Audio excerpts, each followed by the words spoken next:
Welcome to our video, the latest in the series around operational resilience on ServiceNow.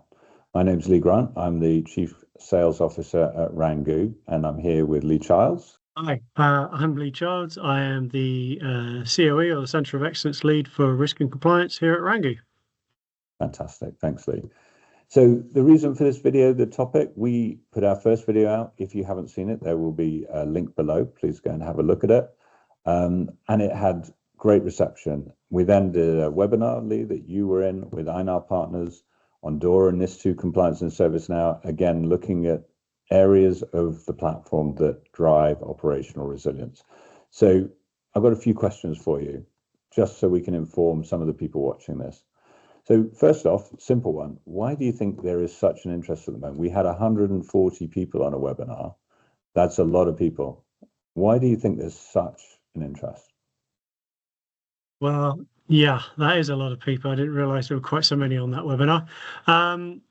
The reasons are that, well, in the last couple of years, the world's woken up to the threats that are out there in what we do. Businesses are becoming a lot more dependent on technology and on the technology providers that are supplying them.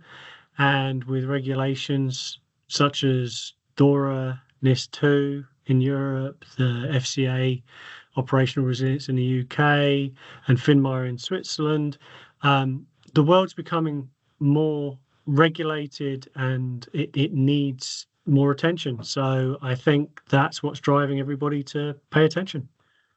Yeah, it makes sense with the world as it is today. And one of the big things that we're asked from a sales perspective almost every time is, where should organizations start? Where do I start is normally the question I get.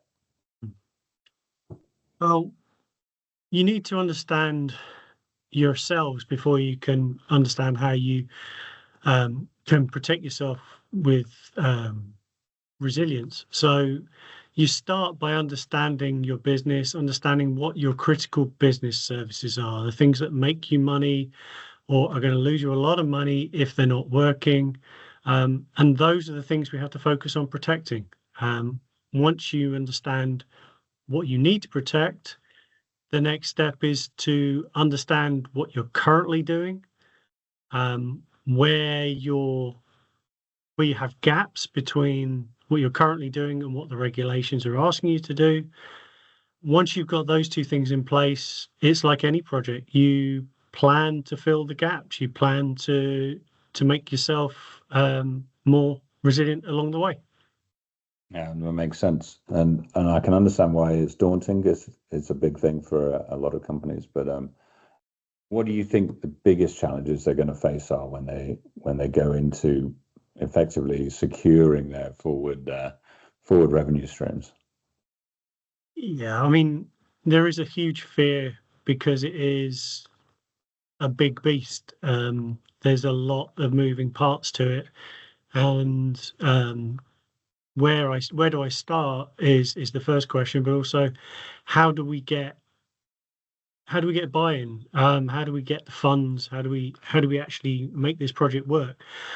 I think the current regulations are actually helping with that because there's a lot more focus on specifically, NIS2 and DORA. The buck stops with senior management. So if things fail, if your company goes down, it's not the IT team in the hot seat. It's the senior management, it's the board that are in the hot seat. So hopefully that will allow senior management and the stakeholders to realize they need to fund this, they need to do it properly, and they need to get the team together. It's going to take a village. It's going to take all the areas, IT teams, the process teams, the owners of the business services, vendor engagement, who are the suppliers, we need to work with them. It takes a whole team to do it, but if you can drive getting that budget, then it can be done. And do you think, you just mentioned it a minute ago, do you think a lot of people were originally seeing this as just a technology challenge? And it sounds like you don't think it is just a technology challenge. I mean, one of the things that it's a big beast, But one of the things that people probably don't realize is they're more than likely doing a large chunk of it themselves anyway, if they're following other regulations or best practice. If you're doing ISO 27001 or NIST 853, you're a good chunk of the way there. But like most things, this isn't a technology problem. This isn't a buy a tool and I'm going to be safe. This is your company's only as strong as its weakest link. You have people, you have technology, you have processes, you have suppliers.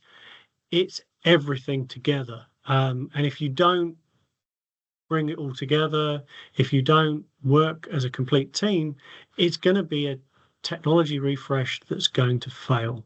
It needs everybody to work together. And I think take a real example. You can be great on the books, but operational resilience is about being able to recover from things that actually happen.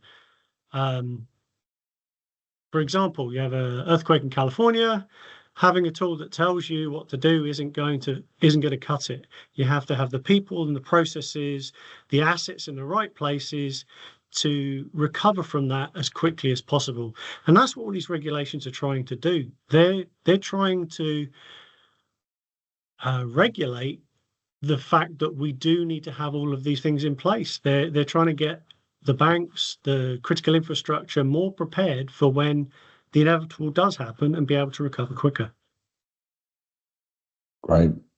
Good sound insight there. So tell me, you're talking to customers about this sort of thing. What barriers do they face as stakeholders trying to move forward with their operational resilience challenge? And have you got any recommendations for them? Difficult question, I know, but what are your thoughts? This is no different from any other project. Maybe it's more important, but the biggest challenge to most projects being successful, and I know it's a cliche, is organizational change. People do not like change. They fear it. They're comfortable with what they know. So the way to drive that change is from the top down. You need a strong senior management vision that everybody gets, that everybody can get behind to set the tone.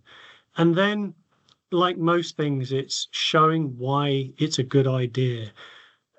People are inherently selfish. I know it's probably not the right place to say this, but what's in it for me? How does this make my life better? If we can show the teams, if we can show the engaged people that by following this project, by implementing operational resilience, they're going to have a better world. They're going to have data at their fingertips. They're going to be able to see where their problems are, be able to focus on plugging the holes that every company's got and actually spend money in the right places. Then it's got more chance of success rather than just trying to do a tool implementation. Excellent advice. Excellent advice. Well, thank you very much, Lee. This is the second in our series. We will be doing more as we find information and areas of interest that we think the customers and prospects that we've got are interested in. So thank you very much for joining us all. And thank you, Lee, for your insights. And we look forward to the next installment.